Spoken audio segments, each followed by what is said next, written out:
Emergencies Act from 2020. Cabinet ministers were calling for the Emergency Act since the start of the pandemic. They needed an excuse. Okay, let's see if I can just get through here. Wow, this is insane. This is crazy. Something that has been called a last resort could well be the federal government's next move. Sources tell CBC News Ottawa is closer to triggering the Emergencies Act. That is a law never invoked before in this country that would give the Prime Minister and his cabinet special sweeping powers. Vashi Capella's hosts Power and Politics here on CBC News Network, and she's also been a vital part of our special broadcast every day around the Prime Minister's briefing. Great to see you this morning on our program, Vashi, and thank you for the time. My pleasure. Nice to see you too, Heather. So CBC News reporting and has learned, Vashi, that there have been consultations going on with the premiers and territorial leaders about the Emergencies Act. We have talked about how the Prime Minister, the federal government, has been reluctant to invoke that because they've said that existing legislation, like the Quarantine Act, that has been sufficient. What has changed? Why now? Well, look, I would say that since the beginning of this outbreak, let's say roll back about a month, the Prime Minister has talked about the possibility of using it, the Health Minister as well, other ministers too, but often, as you rightly say, Heather described it as very much though a last resort.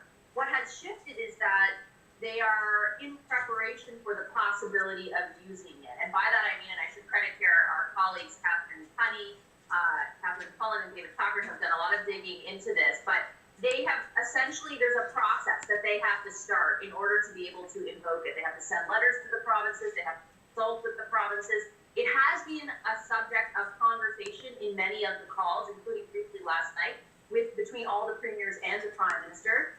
And so they sent this letter out to the provinces to sort of ready them and get their feedback on it. By and large, and this is, public conversation as well, we've interviewed all the premiers, most of them don't see a need for the invocation of the Emergencies Act at this point. There are some smaller provinces, I would highlight, for example, New Brunswick, premier there, Blaine Higgs, who has called for it to be invoked. Also, the head of the Nurses Union, she's asking for it invoked. And I'll tell you the primary reason why, Heather, it's all that we talked about it easy. The possibility that the supply might run dry of PPE, and they're hoping that the federal government takes sort of a leadership role in trying to figure out how to adequately disperse it among provinces if there's a hotspot to be able to be directed there. At this point, though, provinces are saying we're not And what is objection? We've heard Saskatchewan, for example, Delveli. It has been throughout this discussion actually that we've been overreach. It's not necessary to have to do around provincially. It's actually the best response. Is that a sense of work against it at this point? Yeah, I think provincial.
Order à l'ordre. The commission is reconvened. La commission reprend. Good morning again. Rebonjour. I take it there's a witness ready to go. Russo? Morning, Mr. Commissioner. Yes. Commission Counsel would like to call as their next witness. If you could introduce yourself for the record. Yes, Jean-Simon Schernholz, Commission Counsel, and our next witness is Councillor Diane Deans.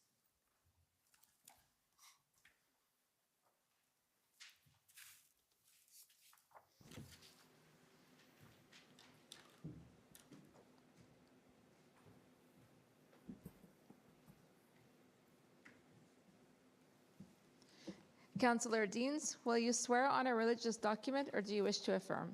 I will affirm. For the record, please state your full name and spell it out. My name is Diane Deans, D-I-A-N-E-D-E-A-N-S. Do you solemnly affirm that the evidence to be given by you to this commission shall be the truth, the whole truth, and nothing but the truth? I do. Thank you. Thank you. Go ahead. Thanks. Good morning, Councillor Deans. Good morning. So, Councillor Deans, I understand that you're a city councillor with the City of Ottawa, I am. and you were chair of the Ottawa Police Services Board during kind of the events of January, February earlier this year, up until February 16th, correct? Correct. You had an interview with Commission Counsel on August 16th of this year, I did. and I'll pull up WTS 6010, and this is a summary of your interview, correct? Correct. You had an opportunity to review that summary. I have. Do you have any corrections? I do not. Okay. And so we'll put that summary into evidence. Councillor Deans, I understand that the Ottawa Police Services Board, which I'll refer to as the OPSB or the board, it's a 7-member civilian oversight body for the OPS, correct? That is correct. And the city appoints 3 councillors to that board and one resident, Correct. and then the province appoints another 3 of those members. Right. Okay. And you were the chair of the board during the relevant period. I was. Okay. So I want to start by getting a sense of what was known to the board prior to the convoy's arrival. I understand that the board was regularly briefed by OPS leadership, and that you personally, as the chair, also had regular communications with OPS leadership. That's right. How often would you speak to Chief Slowly, for example? Daily, sometimes multiple times a day. I understand that from your witness summary that you were first briefed on the incoming Freedom Convoy by Chief Slowly and John Steinbeck, Executive Director of Strategy and Communications for OPS, on January 24th. Is that accurate? That is accurate. And what do you recall about the information that was relayed to you during that briefing?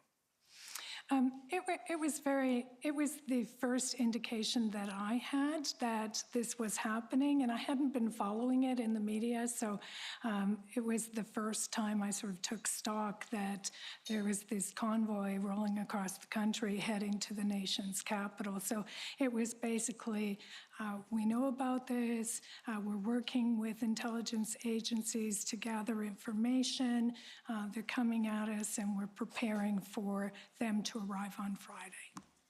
And was there any information provided at that time about kind of how significant the number of trucks would be or how long they intended to stay? I don't believe, the timeline's a little fuzzy in my head, but I don't believe at that very first briefing they had that much detail. They just sort of conveyed to me that this was happening. There was a council meeting on the 26th. I had asked the mayor if we could come to council and brief council on it when we were getting more information, but he said no. So I called a meeting of the board on the 26th when there was more information shared. Okay. And we'll get to that meeting in just a little bit. Before going to that, I'd like to go to OPS 402978. So this is a copy of a briefing by Deputy Ferguson that was, if you scroll down to the bottom, please, just a little up. Up. Okay, so this is an email from Deputy Ferguson to Kim Ayotte forwarding information that was provided to the board. So you see here it says, below is in the third line, below is the information we are sharing with our board. So if we can go down over here, perfect, thank you. And you'll see it says, the purpose of this email is to update you on a trucker convoy scheduled to arrive in Ottawa beginning Friday, January 28th. This will be a significant and extremely fluid event that could go on for a prolonged period. And this, again, was on January 25th. Do you remember this information being just provided to you at that time? Mm-hmm. And what was your understanding of significant and extremely fluid event that could go on for a prolonged period? Well, it's interesting because, you know, I was starting to watch what was happening coming across the country. I was aware that there was large trucks. I was aware that, you know, they seemed to be picking up some steam as they rolled across the country. I was aware of this unique situation where they were gathering a lot of money through a GoFundMe site. So, you know, I understood that it was coming at us quickly and that it was different than things had, you know, we see a lot of protests in Ottawa. Everyone that lives here knows that. But this one did feel different. And, you know, it could go on for a prolonged period. I had discussed with Chief Slowly that possibility. And what I recall Chief Slowly saying to me is that he would be very surprised if they were still here on Monday. Do you remember when he would have told you that? Yeah, it was on the Thursday, so I guess it was this day, the 25th, because I had phoned him several times, and you know, the more I was watching this, the more concerned I was getting. And he said to me, "What are you so worried about?" And I told him just what I told you, the number of trucks, the size of those trucks, the amount of money that they have, and he said that he would be surprised if they were still here on Monday. And based on what you just said, is it fair to say that this kind of messaging around significant and extremely fluid event that could go on for a prolonged period, you just said there's a number of protests in Ottawa. Is it fair to say that this messaging was something different than what you were used to? Yeah, I think this is different. I mean, I think that there was a recognition that this was unique among demonstrations. I don't think we knew how unique it was going to be in the end, but I think there was, you know, just watching the whole thing unfold as it moved across the country was something that we really hadn't seen often. We heard earlier this week from Steve Kanellakos that in the advance of the convoy's arrival, the city had received information from a local hotel association advising that protesters were booking stays of 30 days and that had been forwarded to the OPS. Did the OPS ever kind of work this information into any of the briefings for the board? No. So did the board have any information on this at all? Were they notified? No. Okay, so I'd like to pull up OPB 401257. So these are the minutes of that first board meeting on January 26th. This is a public meeting. So you called this special meeting, correct? Correct? And during that meeting, the board was briefed by Chief Slowly and his deputies? Yes? And I understand this meeting was called on short notice. Why did you feel the need to call this meeting at this time? Well, as I said, I had asked the mayor to allow us to come to council and share that information through the council process and include the board members. He didn't want to do that, so I still felt that it was important based on what I was hearing and seeing, that we provide an update to the board and that they have an opportunity to ask any questions they had. Okay. So I'd like to go to page 2. And if we go down to the first kind of substantive paragraph here, it says, second sentence, they being the OPS, indicated that there was a coordination of intelligence between agencies, and the service noted expecting that the Freedom Convoy would arrive in Ottawa as early as Thursday and likely to remain through Sunday. I'd like to just look at another quote and then get your thoughts. So at the third paragraph, it says, operational plans in place had been informed by threat and risk assessments. The service advised that they had been in contact with demonstration organizers, and the information suggested that it would be a fluid event that could go on for an extended period. The number of people involved was not known. So were you able to these two kind of statements seem a little bit different in tone. Was any information provided that would allow you to reconcile them? I did speak to Chief Slowly about this, and he didn't share the intelligence information with me, but he did tell me that he did not feel that anything that they were receiving through intelligence channels would lead them to believe that this was other than a protest that would come and go in a typical fashion. And when he advised you of this, this was during a one-on-one call or during a board meeting? During a one-on-one call. Okay.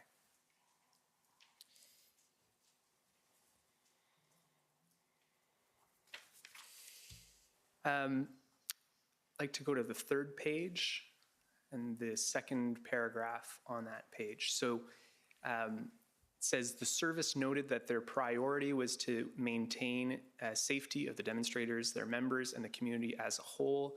The unpredictable nature of an event such as this was referenced.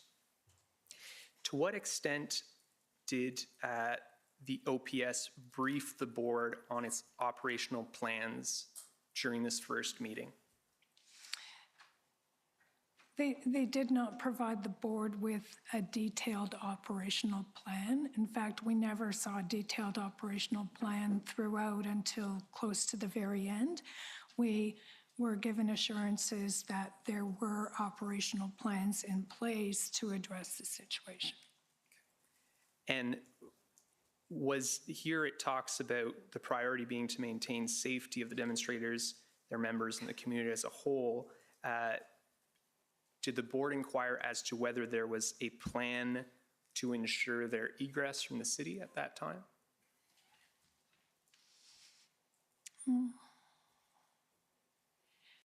I can't recall. Okay. And at this juncture, before the convoy arrived, did the board request that it be briefed with the OPS's operational plan?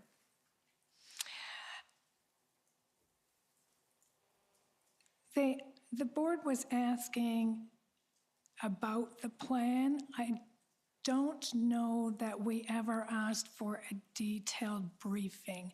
I know I had conversations with Chief Slowly about the plan, and my impression of what he was saying to me is that they didn't want to share too much detail, but they were providing assurance that there was planning in place. Would it be fair to say that at this juncture, the board wasn't asking to see that? Yeah, I think as the protest went on, the board became more interested in a lot more of the details of the planning. And in this passage that I read, the second paragraph, it sets out what the priorities are. To what extent did the board have an opportunity to direct the OPS as to its priorities with respect to this event? We discussed the high-level priority, which was that, we recognize the right of protesters to come to our city and protest in a peaceful way, that we recognize the volatility of this situation. We recognized that our number one goal is that there would be no serious injury or loss of life to anyone. And so as chair of the board, did you feel that the OPS, or that the board had an opportunity to provide input into those priorities ahead of the convoy's arrival? I think we were simpatico with the service on what those high-level priorities were. Okay. Let's go to the fifth paragraph on this page. So the one that starts with a question. It says, a question was raised regarding actions that would be taken should a highway or other major route be blockaded. The service explained that there are a number of considerations when faced with unlawful activity, and that their reaction will depend on whether the blockades create a large public safety risk. It was further noted that access to certain sites would be limited and that the OPS plan had been put together to enable maximum flexibility with layers of scalable resources. Was the board briefed on whether the OPS's plan would allow or restrict access to the downtown core? I don't believe that question specifically was asked until after they got here and we started seeing what was happening, unfortunately. But you can see here what we were told, that it was, flexible layers of scalable resources and maximum flexibility, but I don't think we got into the details of that. And soon after their arrival, I started asking those questions, like, why did we let them in here? Yeah. Okay. Mm-hmm. Do you know, again, at this juncture, were you briefed on any contingency plans in the event that the protesters didn't leave at the end of the weekend?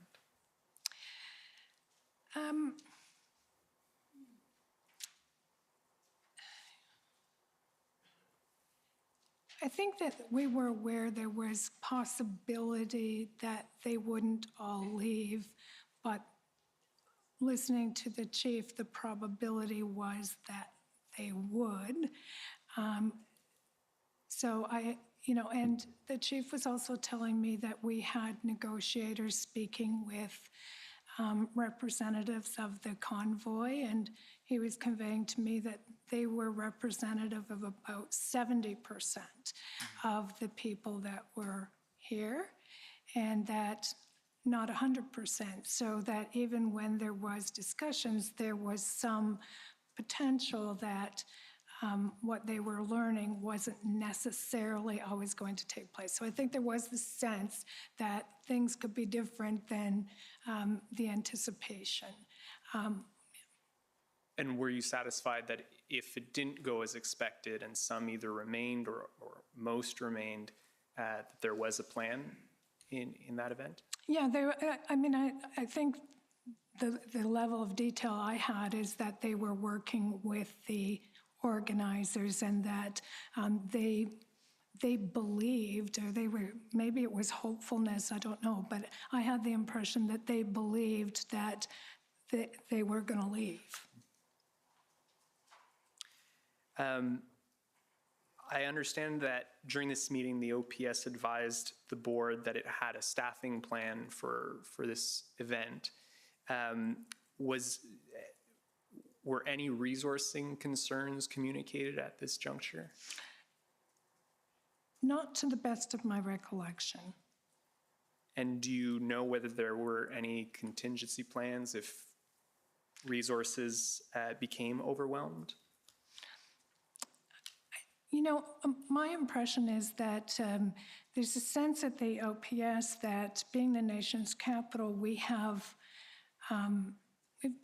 seen a lot in terms of large-scale events in this city, and generally speaking, there is coordination with, you know, the other policing agencies that occupy space in the city of Ottawa, and that kind of thing would continue in this. But in terms of looking for extraordinary, you know, assistance, at this point, that wasn't being discussed. Okay. I'd like to pull up OPP 401494. So this is a Provincial Operations Intelligence Bureau Situational Awareness Bulletin dated January 26th. So this is the same day as this board meeting. And we'll go to the third paragraph on the left side there. So it says, once in Ottawa Freedom Convoy 2022, organizers have stated an intent to remain at Parliament Hill until the federal government concedes to repeal all COVID-19 public health restrictions and mandates. Organizers have indicated they are planning to stage disruptions that may gridlock areas around Parliament buildings and parts of Ottawa. There is no express departure date for when participants will disperse or the action will end. And I expect that we'll be hearing this afternoon, I believe, that that Chief Slowly and some members of the OPS referred these reports from the Bureau that would contain this kind of intelligence. Were you or the board ever provided with this kind of intelligence, or even kind of a high-level summary of this type of intelligence? No.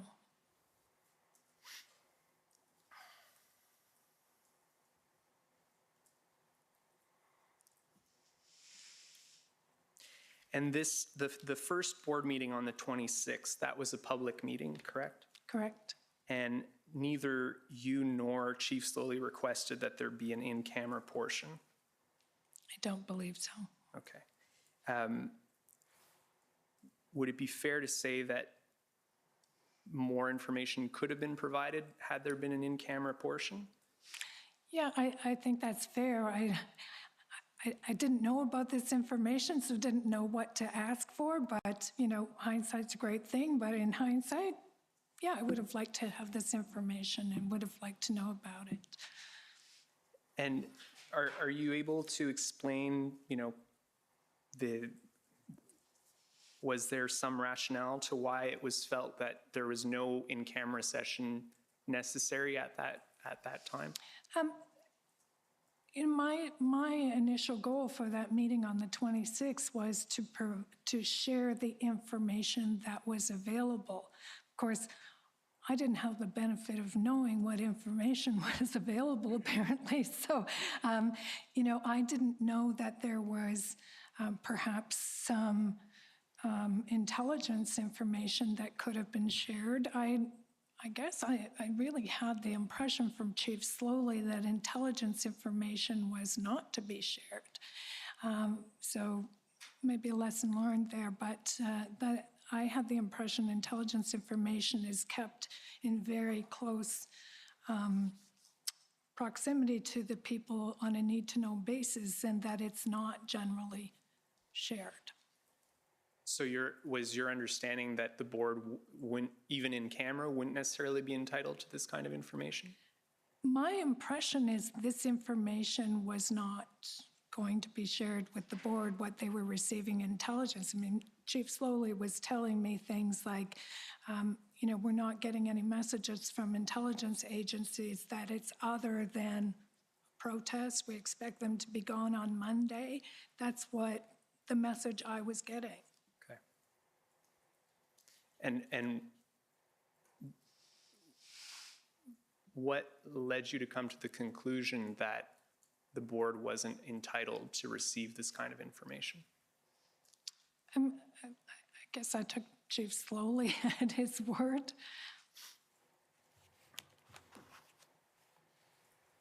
Had he requested for an in-camera portion that day, would you have been amenable to that? Of course.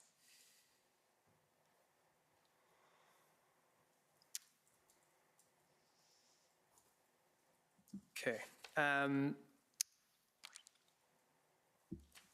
So I understand from your witness summary that it's during that first week that you realized that the protest was turning into something that was more prolonged. How did you reach that assessment? Well, a lot of the protesters did leave on Sunday night, but the expectation was a lot more of them were going to go than actually vacated the parliamentary precinct. And Chief Slowly was telling me that they had negotiators, they were talking to them, they were still hopeful that they were going to clear out. And I think it was really about the Thursday that the conversations had broken down, and it appeared that there were more people coming back on that second weekend, that it really resonated with me that perhaps it was a bit of wishful thinking that they were going to be able to get this wrapped up and gone after that horrific first weekend. And then the thought of going through a second weekend with more people, wreaking havoc in our neighborhoods in the downtown core was disturbing. Who had told you that conversations had broken down? Chief Slowly. And is that communications between the PLT and the protesters? Is that Yes. what you believe he was referring to? Yes. So you had this first meeting on January 26th. From January 27th through the first week and the first weekend, through the first week, the board didn't meet again until the next Saturday, February 5th, correct? Yes, I believe that's correct. And why is that when you called the next meeting? Why not earlier?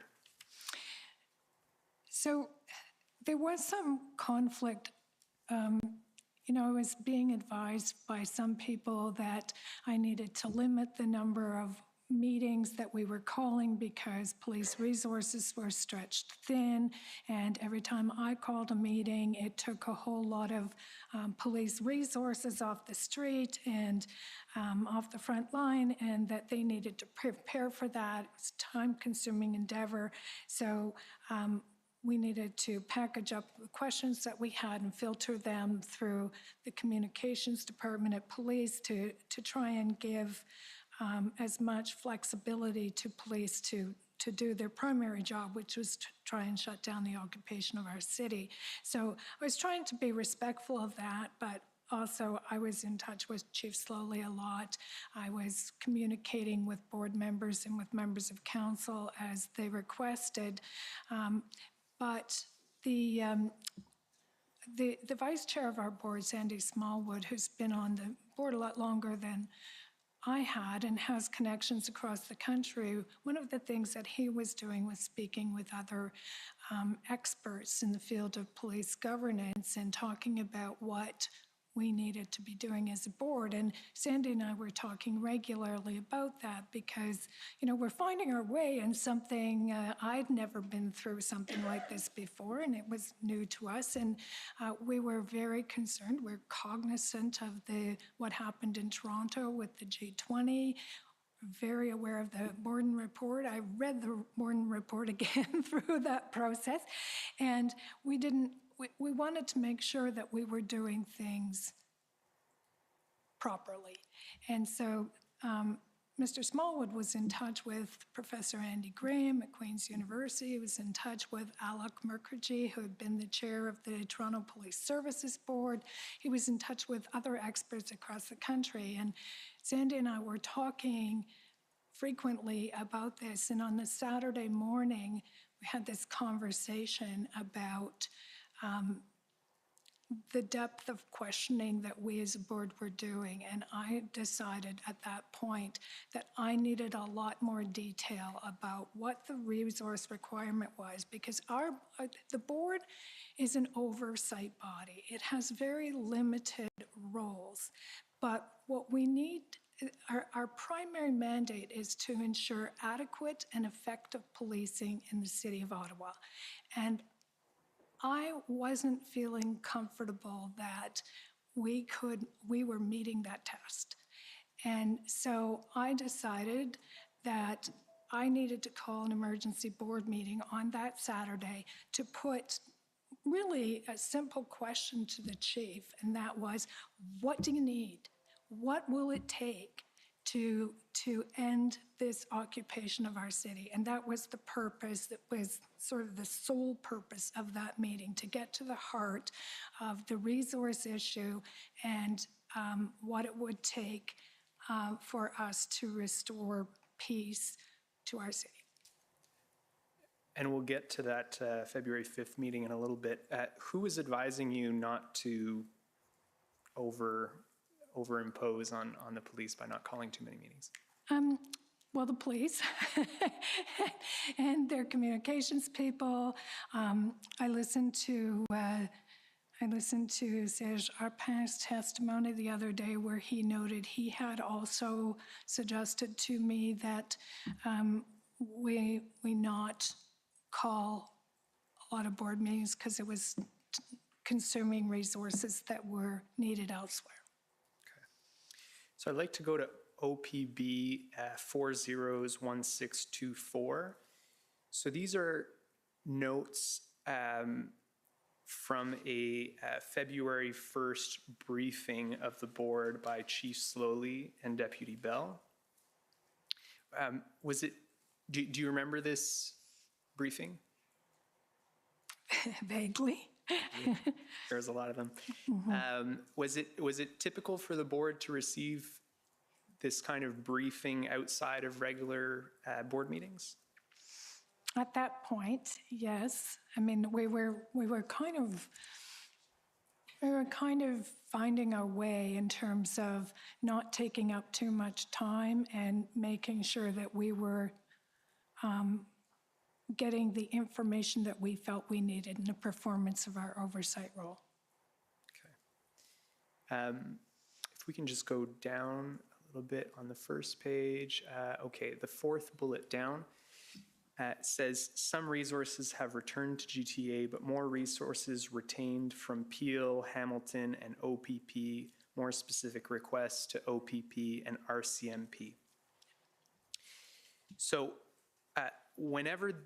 my understanding is that whenever the OPS would receive additional resources from another police force, you were responsible for signing the memorandums of understanding. That's correct. Okay. And how these resources that are mentioned, and again, this is February 1st, at this stage, can you maybe just describe the numbers and how long they were generally staying for? Yeah, it varied. There were a lot of police agencies that were offering to assist the city of Ottawa. There was Hamilton and Peel, I think Toronto, Cornwall.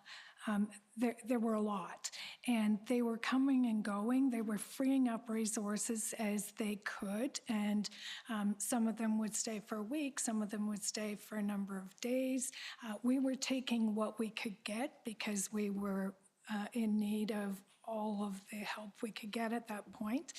And so there were other events that would take them back. For example, the convoy decided to go to Toronto, and that, I think it was the second weekend. And so a lot of the GTA resources that had come to Ottawa got sucked back out of Ottawa to help with the City of Toronto. Okay. And in terms of the significance of the amount of officers, can you speak to that generally? Well, we were grateful for the help that we were getting from those other policing agencies. But, this was, I think, the first, and it was the fifth when I had actually really drilled down with Chief Slowly in that meeting that I called a special meeting and said, we need to know exactly what this is going to take to end this occupation of our city. And I need to see some detail on that, like what is it, who is it, and you need to lay that out. And I think that was a turning point. Okay. I'm interested here when it says more specific requests to OPP and RCMP. This was, as you mentioned, prior to that board meeting on the 5th, prior to the letter that you and the mayor sent out to the province and the feds. So what kind of requests at this time were being made of the OPP and the RCMP? Well, they were, I guess that was my issue. They were more vague in that Chief Slowly, and I can't exactly remember the timeline, you probably have it there, but Chief Slowly had made a comment that there may not be a policing solution. I can't recall what day he said that. I believe it's the 2nd, but The 2nd. I'm sure we'll have that somewhere. Okay, he had made that comment and it sort of sent a ripple through the city and the downtown core and a lot of observers of what was happening there because it wasn't entirely understood, but it was alarming that the chief of police is saying there may not be a policing solution to this situation. And I guess what I took it to mean is that there wasn't a policing solution locally with OPS. I mean, OPS it's a city police service. It does community policing and emergency response and a lot of other things. And certainly it involves itself in large-scale events because we're the national capital and we have over time. But we hadn't seen something like this before. It was clearly different, had a different flavor. The whole thing was not like anything anyone had seen in the city before. And I think it had become clear to Chief Slowly that we did not have the resources inside Ottawa Police, nor did we have the expertise in terms of, setting out a real plan on how you're going to get this tiger by the tail inside police. We just hadn't had much experience with this. And so that's what I took from what Chief Slowly is that we're going to need a lot of help. And that's what I took him to mean from that.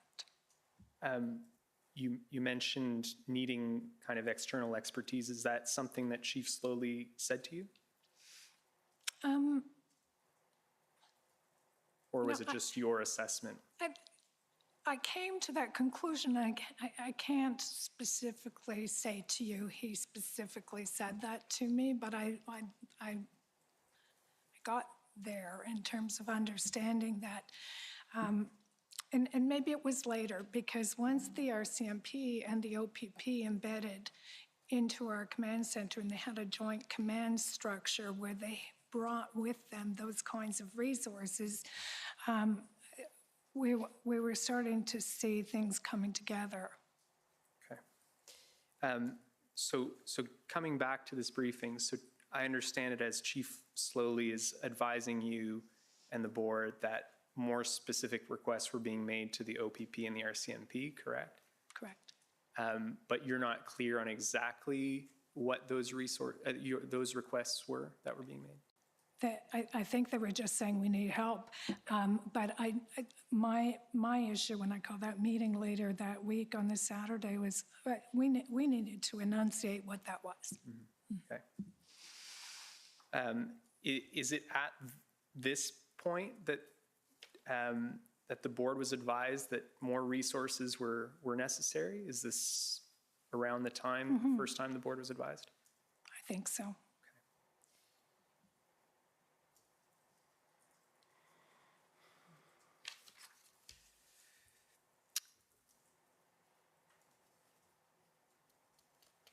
Okay, if we can go to page 6, near the bottom of that page.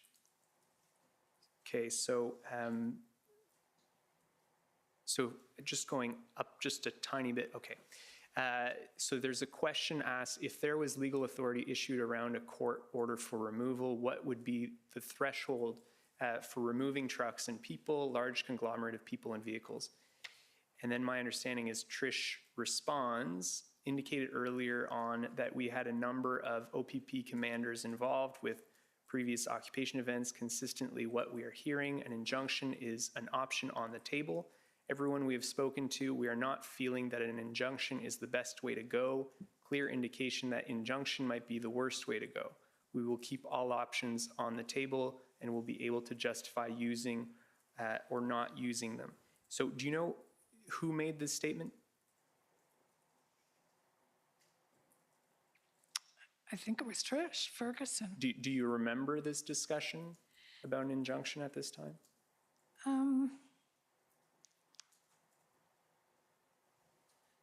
I don't remember specifically Trish answering this, but, you know, I know there was a lot of discussion around an injunction.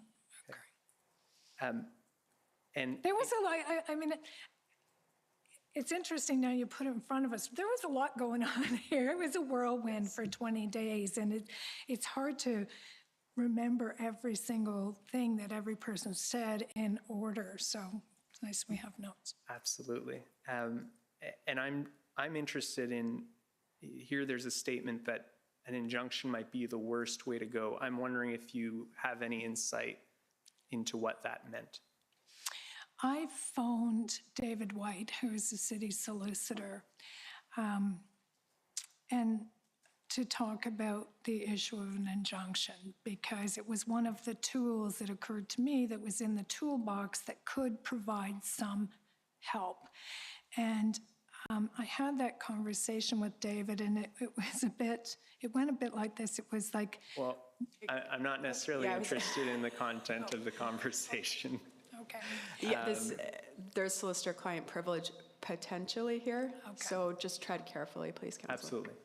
Just for the Ottawa Coalition, I believe solicitor-client privilege has been waived already on a considerable amount of the advice from Mr. White to City Council. We do have his memo. Wouldn't this be a subject matter upon which there's already been solicitor-client waived? Mr. Commissioner, the one memo was legal information. Mr. White deliberately did not mark the document solicitor-client privilege because he didn't intend privilege to apply. So there's been no waiver. We have been very reasonable in our redactions where Mr. White was acting as part of the city leadership team, well, not officially, but an important person providing strategic or tactical advice. We have released that. Where there's legal advice, though, there's been no waiver. Mr. Commissioner. Okay, well, I think we're got into a bit of a dispute here, so we'll try and get it organized in a proper way. So firstly, what is being sought and are you intending to pursue this? My intention was with the question was just to understand what was said at this meeting. My understanding is that Mr. White was not the person answering this question. So that was my intent for this particular question. Okay, so what you're trying to understand is what was the result of that meeting? Was what the meaning of, an injunction might be the worst way to go, which was apparently communicated in this briefing, what that meant. What she understood from that and exactly. Not to relate the specific statements by the lawyer. Correct. Is that fair? Is there any objection to that? None, Mr. Commissioner. Okay. Any problem with that? I see you're standing. To my friend's positions, and based on what has been said, I'm probably going to go there in my own examination, but I would just like to point out this. I understand that the police service board or police commission has their own legal counsel. It's not Mr. White. There's no solicitor-client relationship between this witness and Mr. White, and in my respectful submission, as a result, there's no issue with privilege. Further, if it was a personal solicitor-client relationship, if the witness would like to waive solicitor-client privilege, that's her prerogative. Okay, Thanks, sir. thank you. So I think, oh, sorry, yes? I'm sorry. You can remain seated. It's probably better for the microphones. As long as I can see you, I'm happy. I do have a concern in my submission. Privilege, if there was privilege was waived. There is considerable documentation. There are memos from Mr. White. There is a witness statement from Mr. White, and it may be that although this witness may not go further, it may well be a subject on which there will be cross-examination, because once you open that door, you can't close the door again and say, well, I'm only going to give you this, but I won't answer that question. Okay. I think there's a real issue around this also with respect to the testimony of the mayor. I think you talked about this subject, I believe, also. So what I'd suggest is council can discuss this. At this point, it's academic. I understand what you're saying about it may come up in cross. So I'd suggest council and the commission council discuss this at the break or at the lunch, because it should be discussed before the cross-examination. And certainly there has been a lot of talk about legal opinions, but I'm not going to go much further at this point. It's a question of what the city is going to, the position the city will take, and if that could be cleared up over the break or the lunch, that would be appreciated. Okay? Go ahead. Thank you, Mr. Commissioner. Maybe then if I could just broadly answer your question. I think that the part that says there was a clear indication that an injunction might be the worst way to go, I think they were referring to the concern if they wrote an injunction in a way that it was denied by a court. Okay, thank you. If we can go to the next page, near the bottom of that, page 7.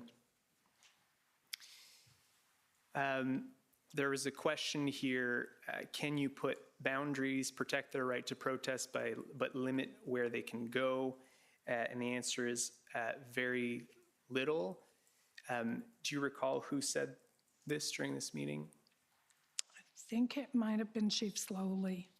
And what was your understanding of the reason that there was very little that could be done to limit access to further vehicles wanting to enter the downtown core?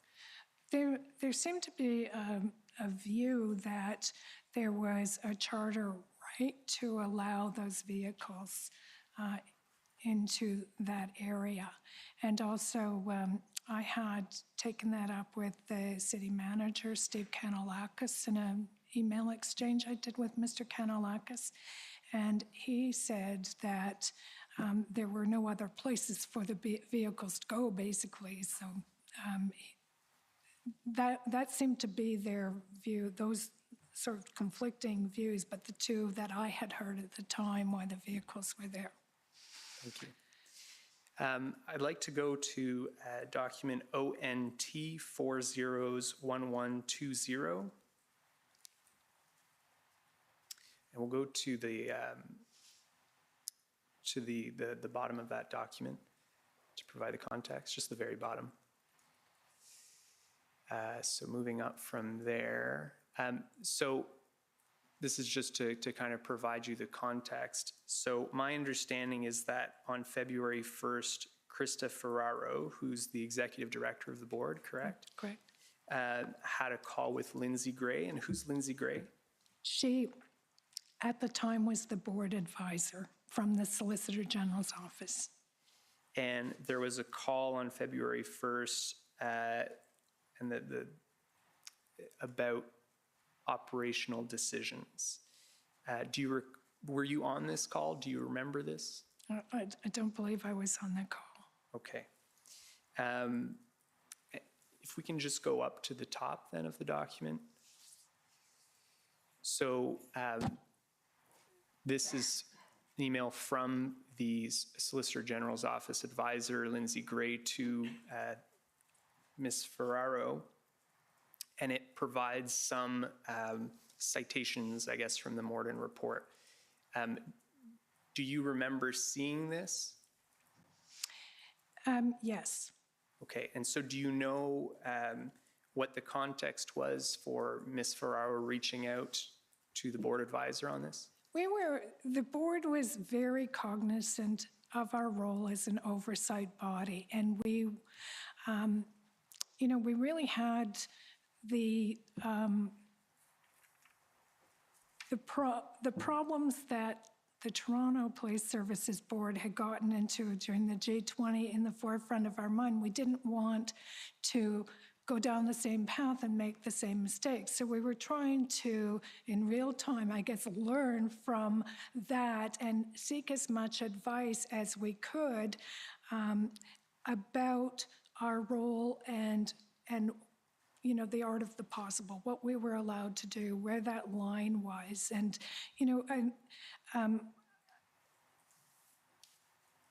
it might be a little bit foggy to some people, but Morden shed a lot of light on it in their report. And it's a valuable document, and we wanted to understand the Solicitor General's interpretation of some of that. So it's fair to say that during this first week, you and the board were trying to come to a full understanding of what your role was in this kind of situation. Yes.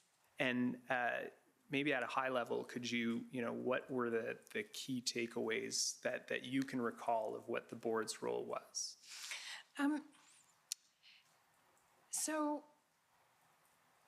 the Morden report basically is sort of a guideline for what happens in this kind of a large event situation, large scale situation, and where that line between the oversight and the operations is.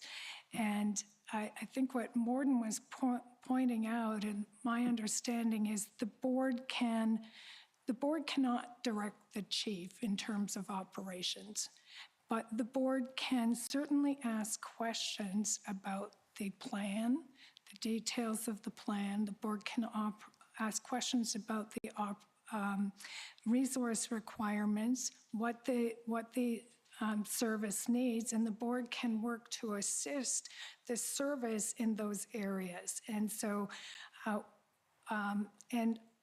all of that with the backdrop of our mandate is to ensure the provision of adequate and effective policing. So we were in this situation trying to learn from the Morden report and make sure that we were ultimately fulfilling our oversight role. Thank you, that's helpful. Was your understanding also that the board had a role in setting priorities and objectives in the context of a large event? Yes, yes. Great. Saved me time not having to read a quote, so that's good. If we could just go to ONT 0001112. So this is just an email a week later. Mr. Sueda, I believe, one of the board members, I guess, had heard, if you can go right to the bottom to the first email in the chain, had heard that this engagement between Ms. Ferraro and the advisor had taken place and was asking to be briefed. Do you know why kind of the information wasn't provided to the whole board from the outset? I would suggest to you that there was, it was just a resource issue. Our board office has an executive director and one administrative assistant, and there was an awful lot coming at that board office during this, and I think it was just a resource issue.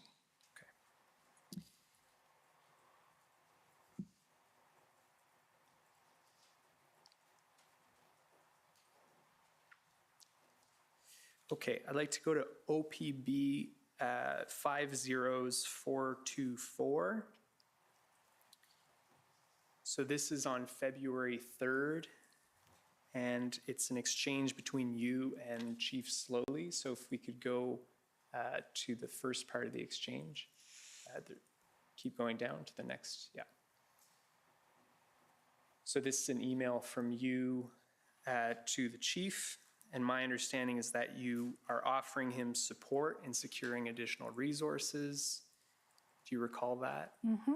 And then if we go up to Chief Slowly's response, he responds that the OPS is making efforts to secure additional resources from the RCMP, OPP, and municipal services, and he's encouraging the board to use their influence to do the same. Do you remember that? Yes.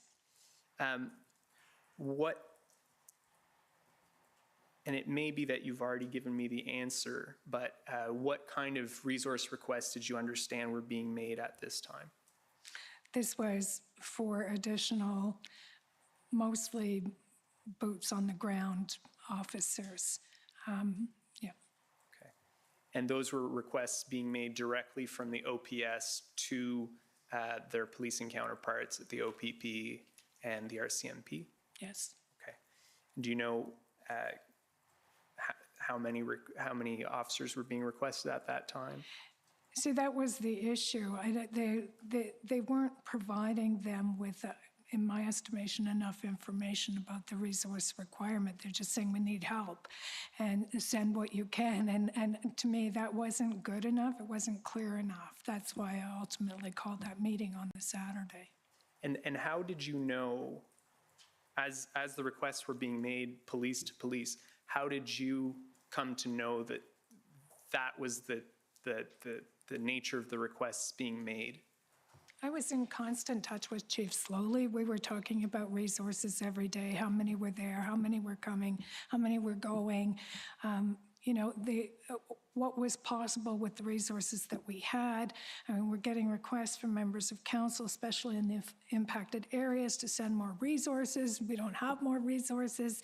We have a police service by now that is very tired. We've had people working overtime. They've been working under very stressful conditions. They haven't had any time off. And we know that there is a real need for more assistance. And you know, at this time, these resources, were they being requested to maintain kind of a tired police force, or was it to build up to enough capacity to take enforcement action? Do you know? Well, in one conversation, I can't tell you the day because it's all kind of melded together in my mind, but in one conversation with the chief, I mean, he was saying the resources that we're getting now are just allowing us to do what we're doing. They're not allowing us to advance any further. And, you know, we have a whole city to police out there. It's not just the downtown, and we've pulled resources out of that as well, but, you know, it's not sustainable. Do you know if that conversation was before your letter went out to the feds in the province? I believe it was. So on February 5th, as we've discussed, you call this meeting of the board. And so what, I understand it was called on short notice. What led you to call it on an urgent basis? It was the weekend. A lot more people had come to town. They were wreaking havoc, honking horns, having parties on Parliament Hill, you know, really terrorizing our residents. And it was just going on. And I felt at that point we were spinning our wheels, and something more had to be done, something had to change. And I was getting frustrated, and we're probably going to talk about this later, but I didn't know that there were issues, you know, that the RCMP and the OPP had, because nobody told me that. But I couldn't understand why the resources weren't coming. But in my mind, we needed to enunciate exactly the resource requirement and what that was for and what it would take. I mean, we'd had the chief say publicly that there was perhaps no policing solution. I took it to mean we didn't have enough Ottawa police, so what did we need? What would it take? What did that look like to bring it to an end? And by Saturday, I think I was just, you know, my wit's end, honestly. I was just bombarded with constituents and calls from members of council and calls from board members and people with all kinds of suggestions on what we might be thinking of doing, from bringing in the army to everything else. And I just trying to be rational about this and think we need to lay out exactly what we need, and we need to do it now. And I phoned Chief Slowly and I said, I'm going to call a special board meeting and I'm going to ask you what it would take in terms of resource requirement to bring this thing to an end. And I want you to answer that question.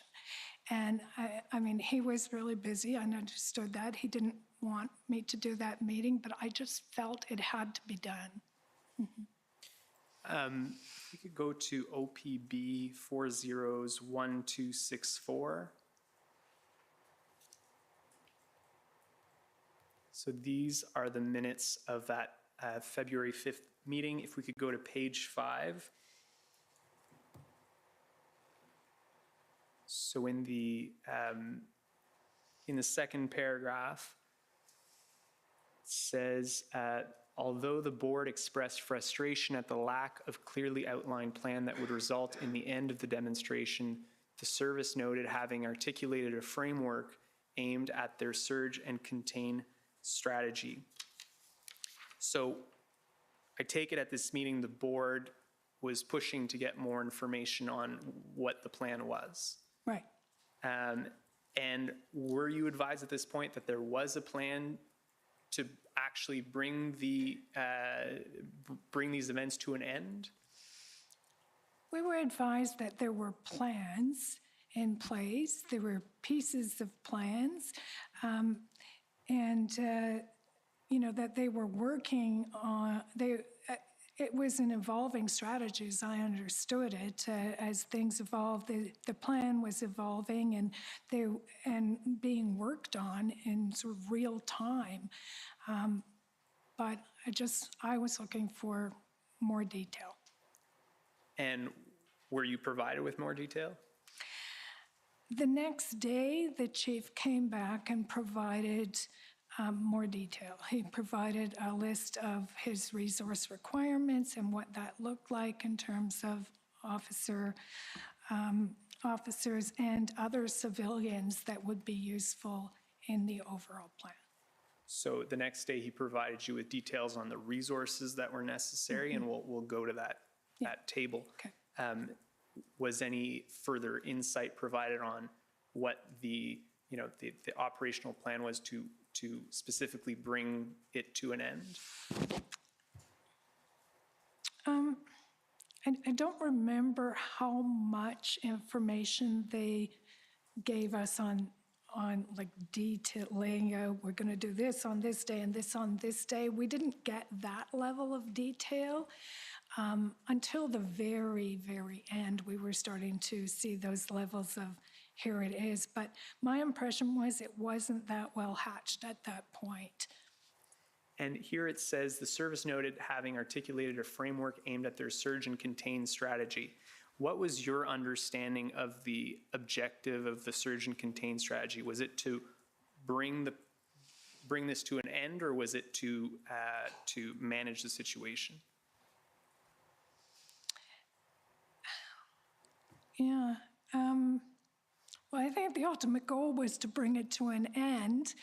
I know that some of their strategies were specifically targeted to specific installations. And, I guess they felt that it was methodical. You had to do things in a certain order and, address one issue before you addressed the next issue. And it was a resource requirement. I guess the more resources we had, the more they could move forward. Okay. Let's go to page 3. And it's the 4th paragraph down.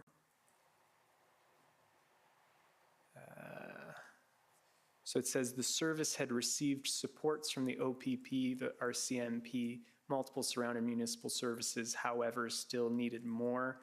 I take it again that you were aware of these resources coming in because you had signed MOUs? Yes.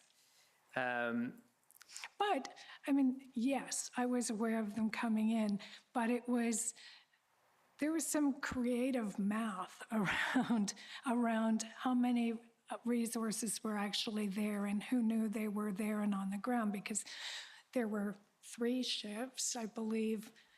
One time they were 10-hour shifts, they moved to 12-hour shifts. So to really get a clear understanding of how many police officers at any one time were, in active service was a bit difficult. Okay. And at this point, again, this is on the 5th, are the resources coming in more significant? Yeah, it's such a good question because, we were hearing that there were more resources than we were seeing. And Chief Slowly and I, not just this day, but many days, had conversations about who was there and who was saying what and what those officers were, and both from the provincial perspective. I mean, I think Sylvia Jones actually dialed back. She said they had sent 1,500 officers. They had done no such thing. But she did actually walk that back later and said, that's actually not correct.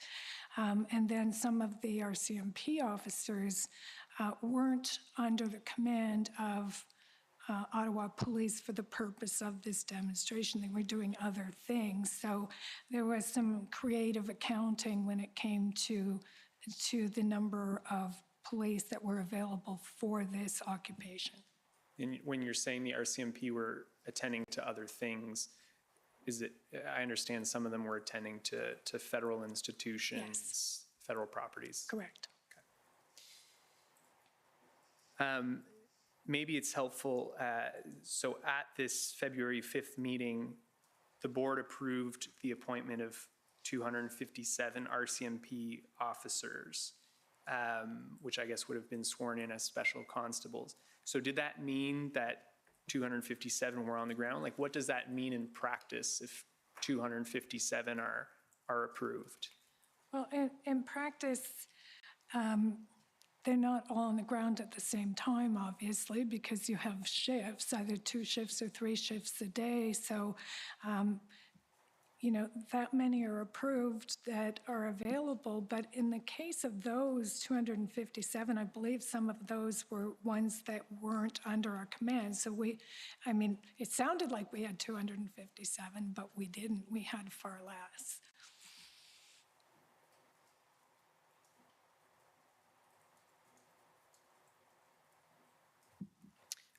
If we go to page 3 and the 3rd paragraph. Okay.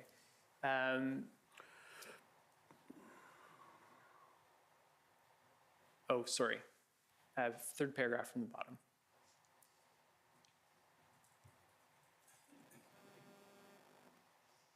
So, 2nd sentence, the service later, however, highlighted the need for additional legal supports in both the short and medium term, requesting assistance to find uncharted legal territory. The service referenced the criminal code as being archaic, and both the Provincial Highway Traffic Act and City of Ottawa bylaws as being limited in that they all failed to consider events such as the trucker convoy.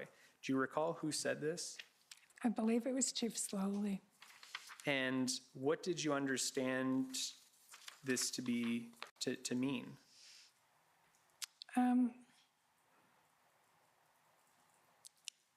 Well, just that we didn't have the tools that we needed in terms of this specific convoy with large 18-wheel vehicles to be able to effectively address legal issues around that, because this had not perhaps ever been considered in terms of criminal code or even our own Ottawa bylaws in the past. Did you understand it to be saying that they needed new enforcement authority to effectively end these events? I don't know that I would say I understood it just to mean enforcement authority. I think I understood it to mean that the actual policies that were in place under those acts were insufficient to deal with this particular event. Was there any specific type of authority that you understood they were asking for? I honestly can't recall what those would have been now. Okay.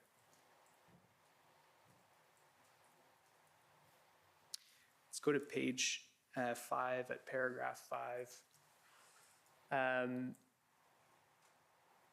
A question was raised regarding whether the service's assumption that the demonstration was only going to last for the initial weekend was due to a lack of intelligence. The service noted having a large amount of intelligence from the time the convoy began its travels cross country.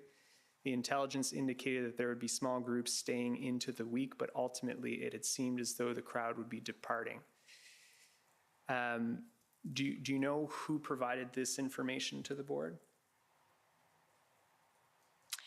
Most of the information the board was receiving was provided by Chief Slowly. Some of it was provided by Deputy Chief Bell, and others was provided by Acting Deputy Chief Ferguson, but most of the information conveyed to the board. I mean, really, the police service and the command,